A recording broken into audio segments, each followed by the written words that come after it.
Everyone tells you that strength means feeling more. Feel your pain fully. Feel your anger fully. Wear your heart on your sleeve and call it courage. They're wrong. Real strength was never about feeling more. It's about controlling when you let yourself feel at all. And what I'm about to show you will sound cold. It's supposed to. Because this isn't for the people still explaining themselves in every argument, still crying in every meeting, still letting every insult decide their next move. This is for the ones ready to stop reacting and start ruling. If that's not you yet, you can leave now. Most people will.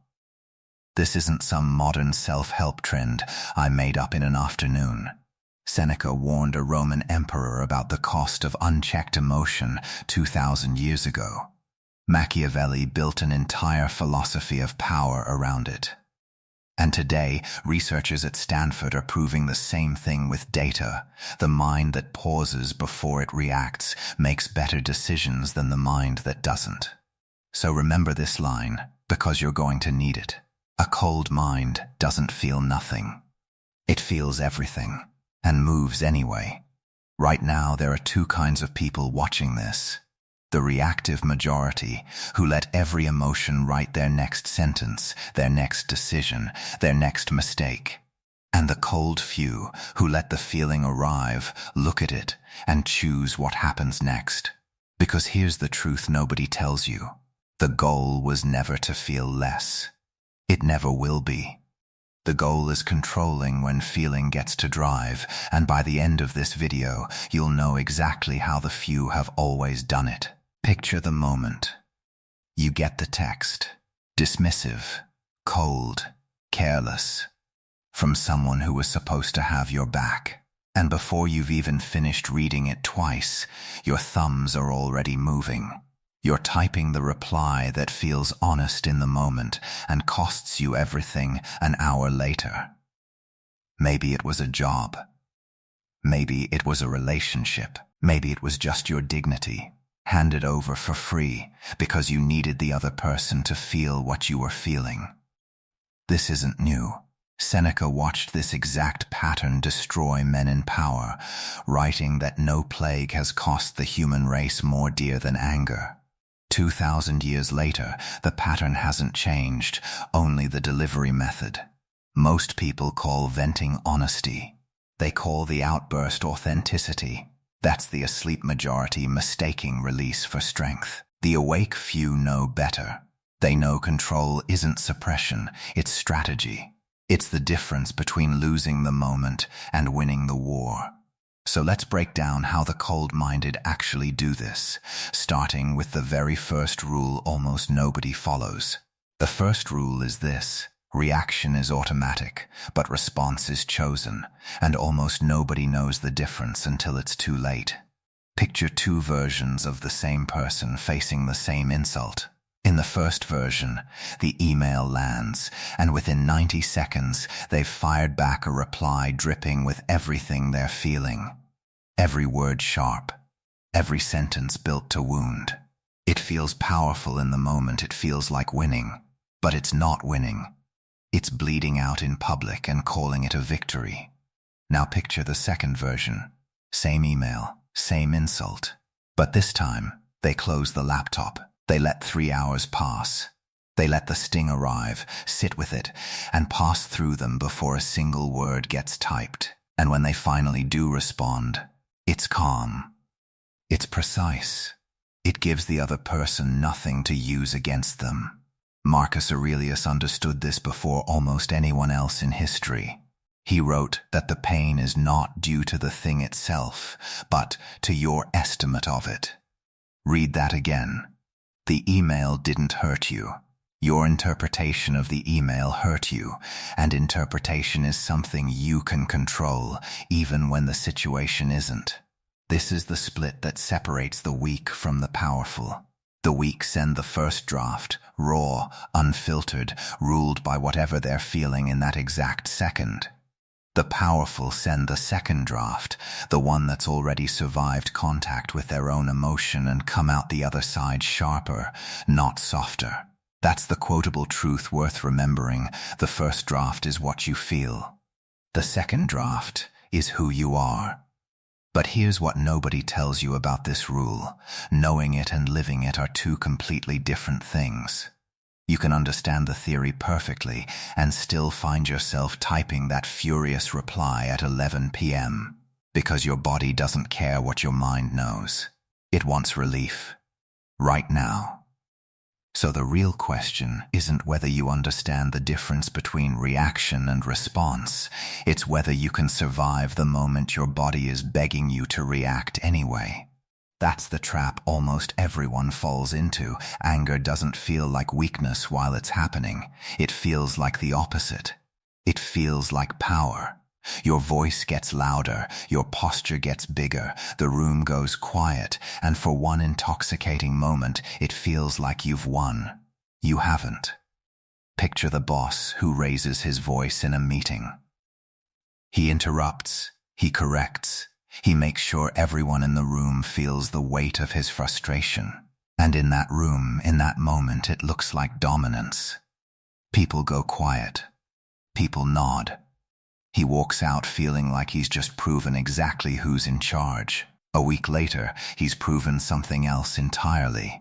His best people are quietly updating their resumes. The room he thought he controlled has already started planning its exit. He mistook silence for respect, when it was really just people learning not to trust him with anything real. Seneca saw this pattern clearly enough to warn an emperor about it, writing that no plague has cost the human race more dear than anger. Not war. Not famine. Anger.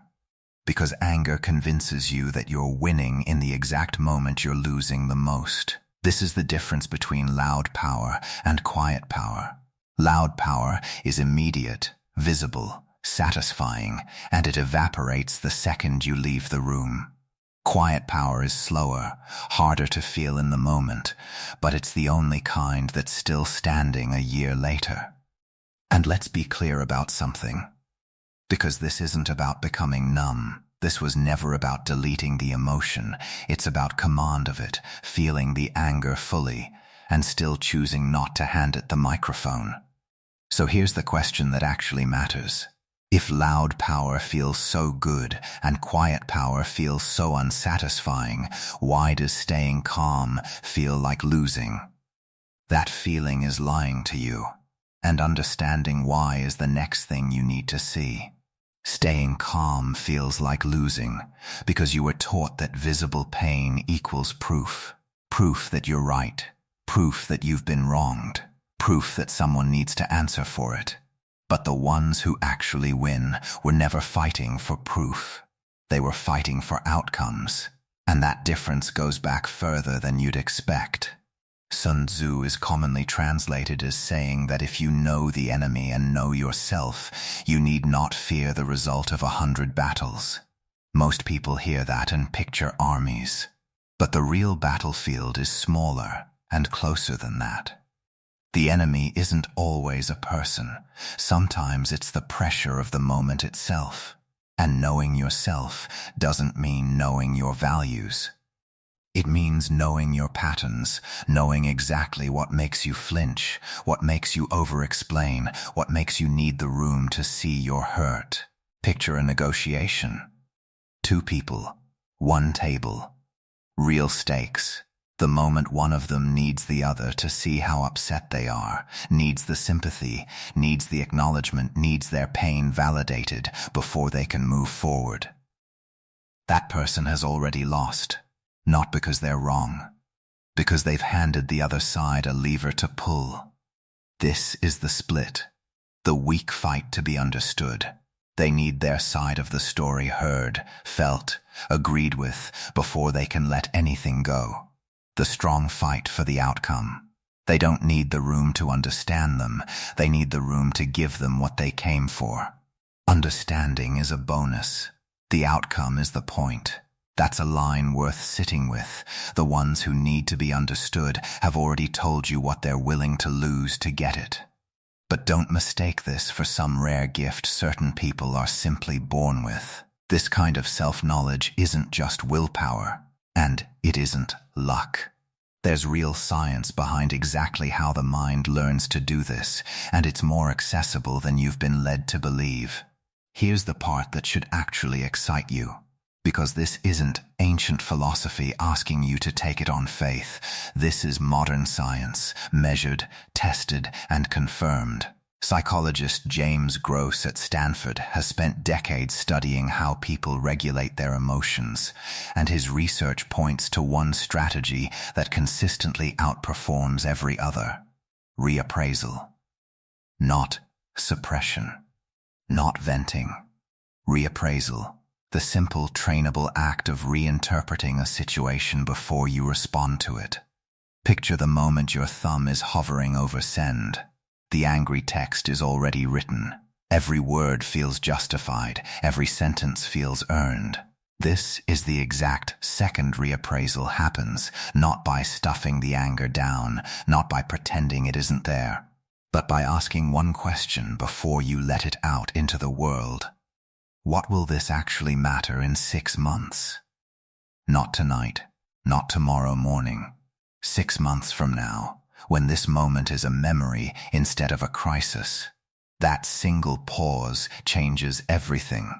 Gross's research shows that people who reappraise instead of react show lower stress responses, clearer thinking, and better decisions under pressure than people who let the emotion drive.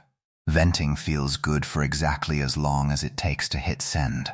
Reappraisal feels harder in the moment, and it's the only one of the two that actually pays you back. This is the contrast that defines everyone watching this video right now. Venting is short-term relief. It's the sugar rush of emotional regulation, fast, satisfying, and gone before it's done any good. Reappraisal is long-term discipline. It's slower, less dramatic, and it's the only strategy that still looks smart a year later. Remember this line, because it belongs in the comments. The mind that reframes the moment controls what the moment becomes. But reframing what you feel is only half the skill. Once you've mastered turning a reaction into a reasoned response, there's a harder discipline waiting on the other side of it, knowing when the most powerful thing you can do is say absolutely nothing at all. Saying nothing is the hardest skill on this list, and it's the one the powerful guard most closely, because it works better than almost anything else you could say. This goes back to Epictetus and what's known as the dichotomy of control. He's commonly translated as teaching that men are disturbed not by events, but by their opinions about events. The mockery, the insult, the public jab, none of it has power over you until you decide what it means. And the moment you decide it means you need to defend yourself, you've already given the other person exactly what they wanted. Picture this. You're mocked in front of people who matter, co-workers, family, a room full of witnesses. Every instinct in your body screams to correct the record, to explain, to make sure everyone understands you didn't deserve that. And here is where the cold-minded do something almost nobody else can stomach. They say nothing. Not because they don't feel it, because they understand the person mocking them needed a reaction to feel like they'd landed a hit. And refusing to give them one is the most devastating response available. This is the split that separates the exhausted from the untouchable. The weak explain themselves to everyone. Every rumor gets addressed. Every jab gets answered. It's endless, and it's exhausting, and it never actually settles anything. Because you can't out-argue someone who was never interested in the truth to begin with. The strong let results speak. They say less, prove more, and become harder to read with every year that passes. Here's a line worth remembering. The ones who need to respond to everything have already lost control of everything. And there's one place where this discipline of staying cold hasn't just worked for a few people. In a few situations, it's worked for centuries, across empires. Negotiations and entire dynasties of power. What that place is, and why it still applies to you sitting there right now, is exactly what comes next. That place is power itself, and no one studied it more coldly or more accurately than Machiavelli. In The Prince, he wrote something that still makes people uncomfortable 500 years later. It is better to be feared than loved if you cannot be both. Most people hear that and assume he's talking about cruelty. He isn't. He's talking about reliability. Love is a feeling other people control. It shifts with their mood, their needs, their memory of what you did for them last. Fear, or what we'd more accurately call respect today, doesn't depend on anyone's goodwill. It holds whether they like you or not. Picture two leaders. The first is well-liked, warm, easy to talk to, always available, always agreeable. Everyone enjoys being around him, right up until real pressure arrives.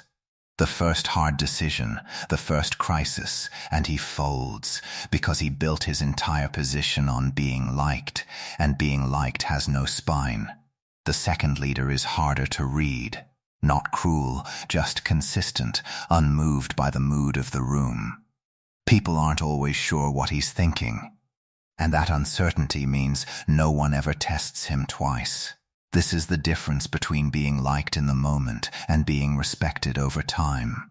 Being liked is fragile. It depends entirely on how someone feels about you today. Being respected is durable. It survives bad days, hard truths, and the moments when telling people what they want to hear would have been so much easier. And this applies whether you're 20 years old walking into your first real job or 70 years old still being underestimated by people half your age. The principle doesn't care how old you are. It only cares whether you've built your position on approval or on substance. Remember this. People forget who was nice to them. They never forget who they couldn't shake. But even fear and respect only get you so far. Without the one resource almost nobody has the patience to spend. And that's exactly where we go next. That resource is time, and almost nobody alive today has the patience to actually spend it. Picture someone who's been genuinely wronged, passed over, undermined, quietly betrayed by someone who assumed there'd be no consequences. Every instinct says, settle it now. Confront them. Say the thing. Get the closure. And for most people, that's exactly what happens. The score gets settled in the heat of the moment, the relationship gets burned to the ground, and the satisfaction lasts about as long as the conversation does. Now picture the other version. The one who says nothing, who doesn't confront, doesn't explain, doesn't need the other person to admit what they did. Instead, they simply keep working, keep showing up. Let a full year of quiet, undeniable consistency do what no argument ever could. And by the end of that year, they're not the one who needs to prove anything, because the results already have. This is the split between the impulsive and the patient. The impulsive need closure now, this week, this conversation, because sitting with an unresolved wound feels unbearable. And ending that discomfort matters more to them than winning long term. The patient understands something the impulsive never learn. Time itself is a weapon, and the person willing to let it work for them almost always outlasts the person who needed to win today. Here's the line worth keeping. The ones who need to settle it now are trading their future for a feeling that won't last the week. This is the hardest discipline of everything you've heard so far, because patience doesn't reward you immediately. It doesn't feel like power while you're living it. It only looks like power in hindsight, once the year has passed and you're still standing exactly where you meant to be. So now you've heard all 7 of these ideas: the filter, the cost of anger, the calculation, the science, the silence, the respect, and the patience. Let's bring them together, because separately, they're just insights. Together, they're a different way of moving through the world entirely. 7 ideas, one thread running through every single one of them. You learned the Stoic filter, That reaction is automatic, but response is chosen. And the second draft is always stronger than the first. You learned the true cost of anger, that it feels like power in the room and costs you the room within a week. You learned Sun Tzu's cold calculation, that the ones who need to be understood have already shown you what they're willing to lose. You learned the science of reappraisal, that the mind trained to reframe a moment controls what that moment becomes. You learned the discipline of silence, that the ones who need to respond to everything have already lost control of everything. You learned Machiavelli's principle, that people forget who was nice to them, but never forget who they couldn't shake. And you learned the long game, that time itself is a weapon for whoever is patient enough to wield it. None of this was ever about feeling less. It never asked you to go numb, to stop caring, to become someone unrecognizable to yourself. It only ever asked one question: who decides when the feeling gets to drive? A cold mind isn't an empty one. It's a mind that has simply stopped negotiating with its own storms. Think about the version of you that existed before this video. The one who said too much in the moment that mattered most. Who cried in the meeting, exploded in the argument, gave away the one card they should have kept close. Not because you're weak, and not because something is broken in you, but because no one ever taught you the difference between feeling something and being ruled by it. That's the truth worth holding on to. Every moment you handed away your power wasn't proof of a flaw. It was proof of an untrained instinct, and untrained instincts can be trained. That's the whole point of everything you just heard. But let's be clear about what this isn't, because it matters. This isn't permission to become cruel. It isn't permission to go cold toward the people who actually deserve your warmth, or to numb yourself out of every genuine feeling you have left. The goal was never to stop feeling. It was only ever to stop being controlled by what you feel, and those are two entirely different lives. It doesn't matter if you're 20 years old, still being tested by people who don't yet know what you're capable of. It doesn't matter if you're 70, still underestimated by people half your age. This shift is available to you exactly as you are, starting exactly now. A cold mind doesn't feel nothing. It feels everything, and moves anyway. If you're done reacting and ready to start ruling, that's exactly who this channel is built for. Subscribe now, because what comes next builds directly on everything you just learned, and you don't want to walk into it a step behind. Before you go, tell me where you stand. If you're done reacting and ready to rule, comment rule below. And I'll know exactly who's still watching when it counts. Because here's the question I haven't answered yet. What happens when two cold-minded people sit across from each other? When neither one reacts, neither one folds, and neither one needs to be understood? That negotiation is unlike anything we've covered, and it's exactly where we're going next.